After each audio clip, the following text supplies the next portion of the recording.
ज्वार बा ज्वारीची भाकरी तर आपण नेहमीच खातो, पण थोडीशी उडीद डाळ टाकून ज्वारीमध्ये मिक्स करून असं दळण करून आणा आणि त्याची भाकरी खा. खूप खमंग आणि चवदार लागते आणि आरोग्यासाठीही ती खूप चांगली असते. तर मी 3 किलोला ओंजळभर उडदाची डाळ टपरासकट त्याच्यामध्ये टाकलेली आहे आणि असं जाडसर मी दळून आणलेलं आहे. बघा, असं जाडसर दळून आणलेलं आहे. यामुळे काय होईल, आपली भाकरीसुद्धा खरपूस होईल आणि उडदाची डाळ असल्यामुळे ती थोडी चिकट होते. त्यामुळे मी थोडं जाडसर दळून आणलेलं आहे आणि हे पीठ तुम्ही 15 दिवसासाठी 20 दिवसासाठी सुद्धा वापरू शकता, कारण ते खराब होत नाही. उडदाच्या डाळीमध्ये त्यामध्ये चिकटपणा राहतो आणि भाकरीही छान थापल्या जाते.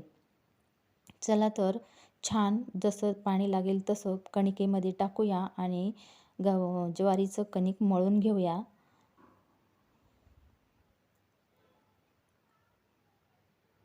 ही भाकरी तुम्ही नॉनव्हेजसोबत, हिरव्या भाज्यांसोबत, चटण्यांसोबत सुद्धा खाऊ शकता आणि पचायलाही सोपी असते.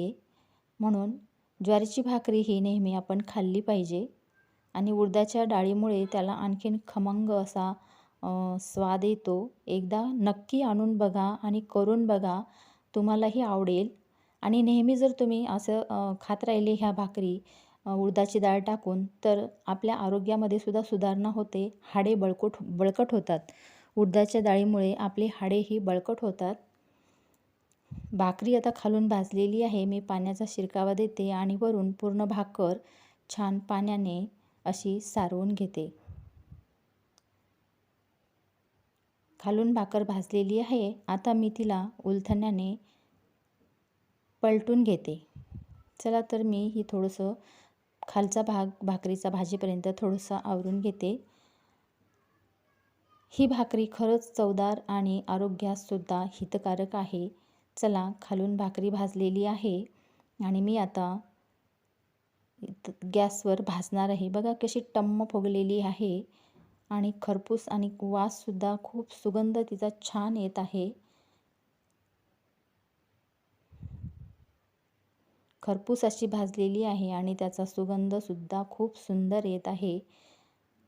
चला तर आता भाकरी आपण सर्व करूया. कांदा, टमाट्याची चटणी आणि लिंबू मिरचीच्या लोणच्यासोबत ही भाकरी मी आता खाणार आहे. चला तर, चॅनल नवीन आहे, चॅनलला सबस्क्राईब करा आणि नवीन नवीन अशाच रेसिपीज मी तुमच्यासाठी घेऊन येणार आहे. थँक्यू.